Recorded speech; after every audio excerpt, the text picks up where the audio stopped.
নারায়ণগঞ্জের রূপগঞ্জ উপজেলার চনপাড়া এলাকায় বহিষ্কৃত যুবদল নেতা ও শীর্ষ সন্ত্রাসী শামীমের বাড়িতে অভিযান চালিয়ে অস্ত্র, গুলি, চেক ও বিপুল পরিমাণ নগদ অর্থ উদ্ধার করেছে সেনাবাহিনী। শুক্রবার গভীর রাতে পূর্বাচল আর্মি ক্যাম্পের একটি বিশেষ টিম গোপন সংবাদের ভিত্তিতে এই অভিযান পরিচালনা করে।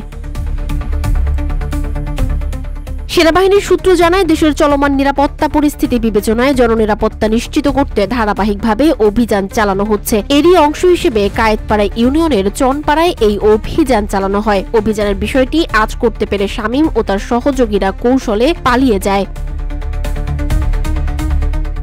তবে অভিযানে শামীমের বাড়ি থেকে উদ্ধার করা হয় একটি বিদেশি পিস্তল, 3 রাউন্ড তাজা গুলি, নগদ 1,60,000 টাকা, প্রায় 30 লাখ টাকার সমমূল্যের চেক, একটি পাসপোর্ট ও একটি ট্রেড লাইসেন্স। সেনা সদস্যদের অভিযান শেষে উদ্ধারকৃত অস্ত্র ও অন্যান্য আলামত রূপগঞ্জ থানায় হস্তান্তর করেন।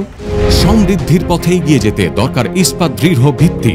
তাই স্থাপনার স্থায়িত্ব নিশ্চিত করুন সর্বোচ্চ মানের ZSRM ব্রডবার। ZSRM, bond to bond.